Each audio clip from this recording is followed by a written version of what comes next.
We've been posting a bit of content for a while now, and one of the things I keep seeing that's recurring is how do we get buy-in from clients? How do we get them to realise that the design that we're coming up with is the correct one, is the one that's going to move their business forward, take them to the promised land, so to speak? Yeah, man, it's a real big question. It's one that we get all the time. People ask, how do you convince a client of a particular direction? I always look at the word convince as something that is, quite combative, right? It's sort of like, how do you convince the jury that this guy's guilty? Or how do you convince your wife that you didn't eat the last donut, right? And it sort of comes from a place of, I guess, mistrust or getting you to believe my way of thinking at all costs. Bottom line, mate, we always are convincing. We convince the audience to buy our product. We convince the client to go down this direction because it's good for them. We are putting a compelling case forward for a particular end result that in our world, when we're creating brands, websites, we are basing all of that work on the strategy, our expertise, our visual taste, the things that the client has said, the market, competitors, comparators. We're using all of that, I guess, context, and we are using that to frame a compelling case. Call it convincing if you want. I guess that's the context, or that's the framing of the word convince that I do quite like. I would argue that it almost starts as early as the sale, right? Whatever that dynamic looks like, right? If you are considered the expert practitioner, or are you considered, someone that is a performing monkey, that is, comparing themselves against all the other firms that are perhaps up for the project, for example? If the way that the sale is structured, that you are considered the expert practitioner, do you find that you're given more trust, more flexibility to present that creative vision, where you don't need to do the convincing? It's, hey, we take a step back and we trust you to lead this engagement. 100%. How you are perceived as a designer, as a practitioner, as a studio is huge. Do you have case studies? Do you have brands which they can look at and you've seen the transformation and there's been results, they've succeeded, they've been a hit? And then, secondly, when you get into that sales process, are you guiding the process, or are you kind of, sitting back and letting the client guide the process for you? Let's view this from the client side as well. Like, obviously from a designer's perspective, they're like, I know where this brand needs to go. I've done this before. I know what's going to work in your industry and what's not, and lead you to the transformation, take you to the promised land that you want to get to. Why is it that a client isn't trusting the designer? What's going through their mind, do you think, when they're telling them, oh no, it should be this color? And, maybe I think we've all seen the memes where the client's over the shoulder holding the mouse of the designer and helping them to move the pixels around, right? Like, what do you think is going through the client's mind? Do they just want to have a say? Do they want to be creative, or do they doubt the expertise? What do you think it is? I think it's all of that. I think there's definitely a degree of, how do we know that you, the designer, the studio, the agency, how do we know that you can deliver, right? How do we know that you can take this vision that I've got in my head, or lack thereof, and spit out something on paper that is a perfect articulation of my brand, right? That's a huge ask, right? That's why people come to us. So I think there is a degree of that. Certainly when you look at startups and scale-ups, right? We work in the startup world. This is their entire life's work. Oftentimes, these founders are so close to the tech, the product, the solution. They're so close, they live and breathe this stuff. So they do oftentimes want to have a say in that. And I think above all else, it's the way you go about the engagement. Is this a done with you process or a done for you process? We pride ourselves in our studio by us having a done with you process, because we appreciate that not only does the client want to have a say in how their brand is formed, but likely they should, right? You could argue that nobody knows their business, their niche, their space, their audience. No one really should know more about that than them. We do our due diligence, we do our discovery and research and business immersion, and we can help draw that out of them, which is oftentimes all we're doing is we're drawing out answers that they've already got. But you could argue that nobody knows that better than them. So they do have a lot of value to add to how we shape these brands. And perhaps you could say that it's those times where founders, business owners, they're not drawn into the process, and they do feel like you just go off, you disappear for 3 months, and you come back with, ta-da, here's your fucking shiny brand. And then you go, it's not kind of what I had in mind. If you're not educating them on the process, if you're not bringing them on the journey and showing them how you got somewhere, maybe we can pick up on that in a second, how you got somewhere, exploring the things that didn't work, the transparency. If you're not doing that, then naturally they're not going to be bought into the end result because they don't understand the nuanced things that you've done to get there, you know? So I'm super aware we've kind of gone all over the place, but that's what we do here. If you and I, we just riff off of each other. People who have been watching our channel for a while now will know that we are a garbage truck on fire oftentimes. We riff off each other, we go down a path, and it just goes from one place. So River, I've set you some homework in anticipation of this video, and I understand that you have come up with 5 points, right? A bit of a framework of how we actually do this. But before I ask you to do that, I want to speak to you guys directly. Obviously, what we're doing here is we are answering questions that we've been receiving day in and day out on all of our videos, and we can't thank you guys enough. So what I want to do is invite you guys, if there is any topics you want us to answer, whether it is just a granular question like this, or it's something larger as part of our process, we are here to provide as much value as we can. So do drop us a comment, let us know what you would like us to address, and we'll make sure that we'll get to it. And maybe the next video could just be that question. And while you're at it, don't want to subscribe if you are new here. We put out content like this all the time. We show the behind the scenes, the messy middle of what it takes to build a design studio. And we are so happy that you are here on this journey with us. So with that, let me get back to River. Riv, take us away. We've got a killer 5-point framework. What are you saying? Number 1. Get the relationship right before the project starts. I think we've just touched on this one a little bit, but we can go into it a bit more. Basically, what we're saying is most people think that this decision-making thing, getting people to buy into the story, happens in the brand reveal. We've already identified, no, it happens much earlier. It happens in the discovery phase and actually happens before then, during the sale. This is why they're hiring you, how our process works, when is it valuable for you to receive their input is pretty important, right? So like guiding them on how to give feedback, when to give feedback, what they're giving feedback upon. And then finally, how decisions will be made. Like, what is the decision-making process? Getting those things right. We do that, right? We have a bit of an expectation setting, a kind of workshop at the beginning where we discuss how decisions are made and what the process is going to look like, right? Yeah, it's all about setting expectations. And we do have a brief 20-minute alignment call. We send ahead of time, a welcome packet that explains the rules of engagement, essentially, right? And again, this feels like such a fluid process. We want it to be enjoyable. We want it to be flexible. We want to respond to you and your business, but that doesn't mean to suggest that we don't have a plan for this. And maybe where some of this hesitation comes from on the client side is if they don't feel like there is a plan, if they don't feel like there is a rigid process, maybe that's where some of the doubt comes in. So yeah, number 1, set those expectations early, get clear on the rules of engagement, how you're going to go about things, how you expect to receive feedback.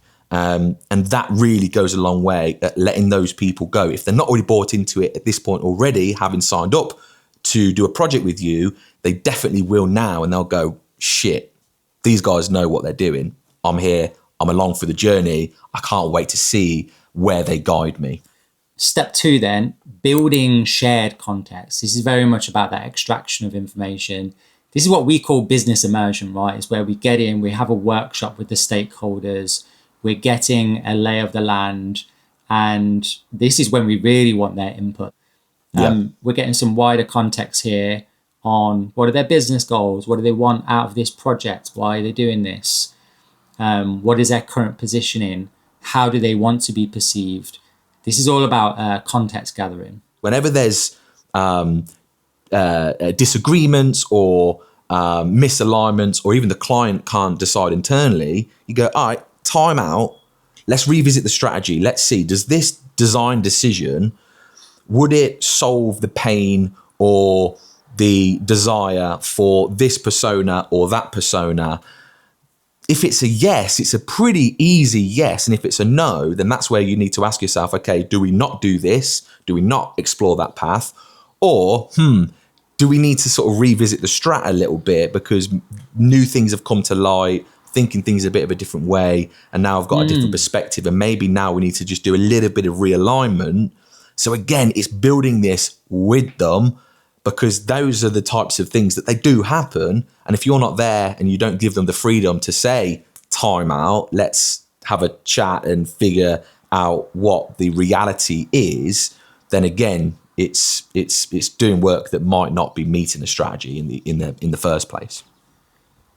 I think it's safe to say, like, the design process isn't always linear. We've just said, show you have a process, show you have a framework, show you can guide them through this, what sounds like a robust system. But then you've just rightly said, then allow room and space for the process to be creative, to be fluid, for new things to resurface. And we've seen this before in the likes of the Cura project, for example, where, and the Heading project more recently, where we had a strategy, we had an idea, a big idea, and then when we got into the process, we had to kind of go back to the drawing board, and we realized we missed something earlier on and new things came to light, and that really changed the direction of the brand. If we go right back to the Cura case study walkthrough we did a couple of months back, you'll remember we went through all of this strategy. We had the mood board directions secured just here. We had alignment with the client here. And then we jumped into the brand work, the brand development. And it was 2 different directions, 2 possible futures which we created, which are as such. And out of this, something new came to light, and it came from the client. It was during a presentation as well.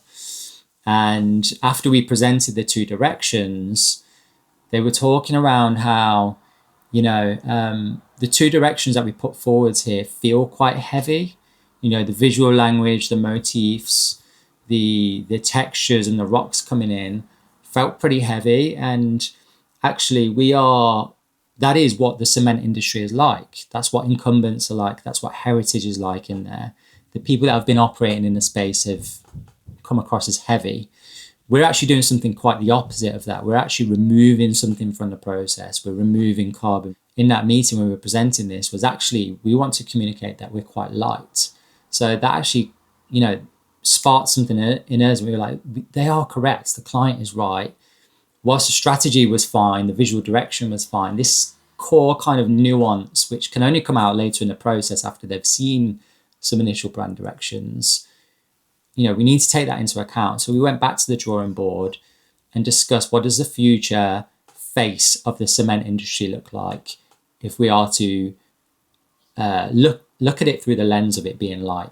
And that's where we're able to get into a lot more of these kind of floatier rock elements, lots of white space, and arrive at something that represented the brand, that made them feel familiar in the industry, but made them feel different enough from the incumbents in the process. Yeah, so if we go back to Heading, and again, we've touched on this one before, this was very much in line with the founder's vision. But when we're thinking about a brand, there are a lot of different tensions at play. Is this right for the market it's in against the competitors? Is it going to stand out enough, yet not alienate the audience? Is it going to resonate with the audience as well? Is it going to align with the founder's vision and their tastes and personal preferences? And finally, is it going to work in the marketplace and drive them forwards in their industry, take them to the promised land? So I've just listed like 4 different things there that are all at tension and are all at play, and something we're trying to manage and balance throughout this whole branding process. And in this instance, I think this is where there was perhaps too much of a heavy slant towards the founder's vision and personal preference, and perhaps ours as well, where actually it kind of alienated the audience. So it kind of checked the box of the founder loved it, We liked it in a personal preference way.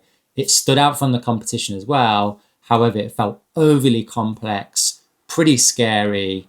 And I think we've used this analogy before. It felt like the user was sat in a really complex cockpit in a jet where they've got all these instruments and panels and alerts around them. And actually, we needed to really simplify the brand feel and make it feel like a delight. So you can see how that only came out having done some of the brand work already. So we can actually see the different iterations this went through before arriving at somewhere where we felt like it captured that spark of delight. It felt easy to use. It felt inviting. It felt like part of their stack, looking at, SEMrush and all the different kind of marketing and visibility tools they may be using. This lives within their stack of their day-to-day kind of tool stack. You might have to do a bit of the heavy lifting for these last 5 minutes because my microphone's just died. So I can respond, but it's probably not going to sound as good. Okay, cool. So we might have touched on this one just then, but build with the client, not in isolation. This is more of a principle than a step. And what we're saying here, this is again when the answer comes from the client and not you, it's a lot easier to get buy-in. So when we have these workshops, we're not trying to impose our ideologies on them. We're not trying to show how clever we are or that we can come up with the ideas. If anything, getting the ideas come from the words of the client is the best way to get them to feel like they're contributing. And not just feel like they're contributing, they actually are. Again, they know about their industry. They have greater context than we ever could. There's a sentence that can articulate, I believe, what you've just said perfectly. The client knows their business better than you. You know design better than them. Great work happens in the overlap. I'm just dropping mics here, bro. Mic drop. If only your mic was on for that. Yeah. Another thing that's come to mind that kind of falls into here with, not building in isolation is how are you framing the feedback that should be given to you and asking them to refer back to why they might want to make a certain decision. For example, if a client pushes back on a certain color palette or a piece of design language or design that you've done, asking them, just having a conversation around it rather than dismissing it. Yeah. Why is that so? Why is this is that just personal preference? Yeah. Or do you think like that would resonate better with the audience? Yeah. You said that's your personal preference. Oh, well, if we look back to the competitor set we've done, your personal preference is also the same color as the competition. Which one wins here? Would you rather be different to the competition or make sure your favorite color is in the brand? Making these be somewhat objective conversations is a good way to look at. Yeah. And to ask them when it's subjective. To pose those questions in that way, it becomes super, super clear, right? So the client will go, oh yeah, you are right in this one. And again, being challenged doesn't mean that you're wrong, right? Your job isn't to protect your ideas, it's to protect the outcome, right? So making sure that you're working shoulder to shoulder. And again, you think about the different types of egos that are in the room, and man knows I've got a big ego. It's just making sure that you're balancing all of those voices, making sure that you are protecting the outcome, not just your ideas or your personal preferences. And that goes both ways, right? Yeah, yes. So keeping things super collaborative is definitely key. I think we can move on to number 4 then, which is show possible futures before showing the final answer. We keep things collaborative. If we go back to our previous video where we spoke about the different visual territories for Zakua, we can see how we've got the different narratives coming into play. We can see the different visual territories as well. There's options here. This is a space where what we say on a call when we're pitching this is a safe space. All feedback welcome at this stage.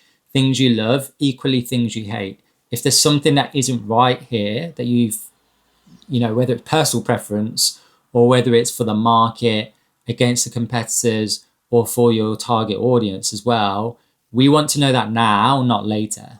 So giving space for the negative as well as the positive and making them feel in safe hands is like a super important piece here. And what we're doing here, because we've got 3 different directions, we're actually giving them something to compare each direction against, rather than giving one brand and saying, here it is, what do you think?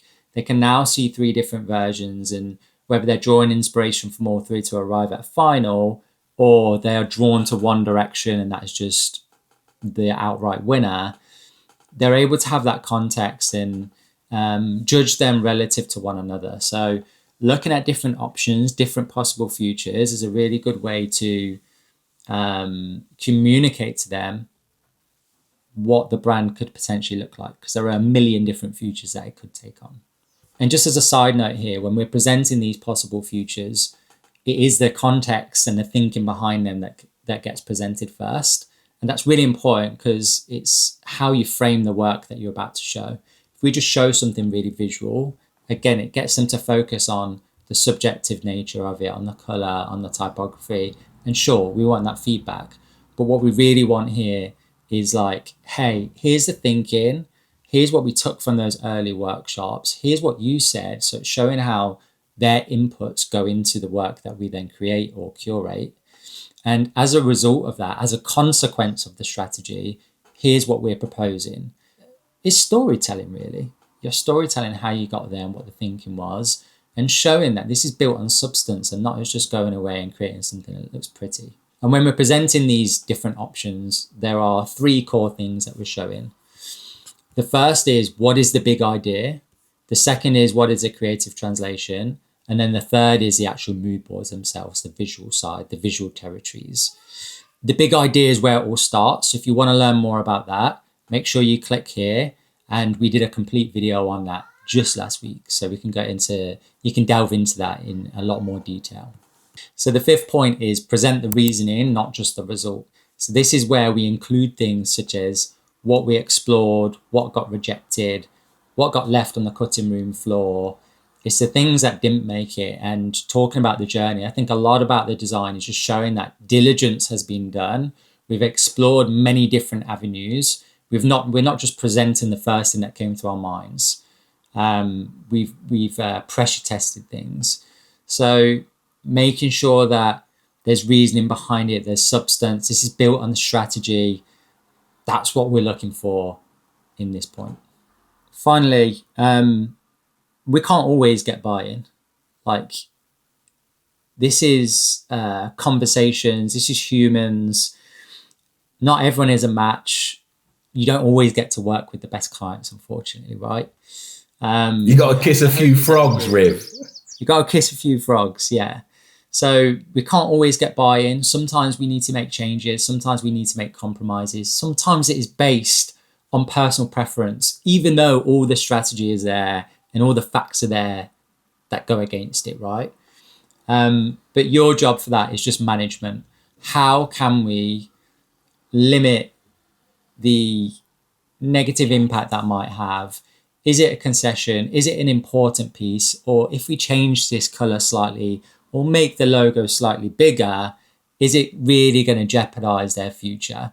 If it's not, we are in service of our clients.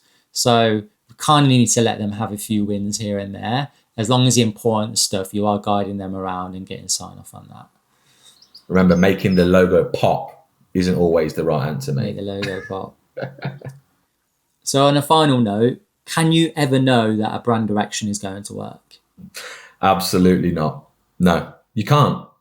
You can't. Again, it's a brand needs to live in the real world, right? We are creating assets on a screen at this stage, and all we can do is our best to make sure that we put the business, the audience, the beneficiaries at the heart of our process to give it the best chance of success. The reality is, until you get it out there in the world and you see it on a tube banner or in Times Square or in a newspaper or wherever it's going to live, until humans see it and resonate with it, that's going to be the true test of if you have created a brand that is going to work, resonate, and stand the test of time. We've seen some great rebrands, right? GF Smith, Granola. we've seen some piss poor rebrands, right? Cracker Barrel, Jaguar, they have all been created with the best of intentions. A lot of brevity has gone into that. However, the matter of fact is, until humans lay their eyes on it, you don't know how it's going to perform. So you got to say a prayer, do your best, and hope that it's going to stand the test of time. What we've got at in this whole conversation is like just making the most informed direction or brand direction that you possibly can, right? That's the best you can do. Again, until it's out in the real world, you're not going to know. And even then, everyone's going to have some shit to say about it in the first place. We've seen brands that have been truly successful after they've been out for a year or so, but received a load of shade when they first got released, right? So you've got to give brands a chance before you can know whether it's a hit, whether it's a success, and ultimately just seeing what the trajectory of the business is. Where does it go thereafter? Was the transformation achieved? I'd love to know if we've missed anything. Do you do anything else to get client buy-in? Was there anything that we missed here? Where else does your process fall down where perhaps you're getting a bit of pushback as well? Let us know in the comments. If you want to see more of this kind of content, don't forget to subscribe, hit like, and just, reach out to us. We love to have a chat, and we love to hear about different ideas and different content ideas that you'd love to hear from us going forwards. And on that note, peace. Peace. Yeah. These are my memoirs. Light up a cigar, smoke up the memories as I sit and dust them off. Why do people say it's just to piss you off? Ignore them, no call button, and then dress too par. Now they can't test the guard.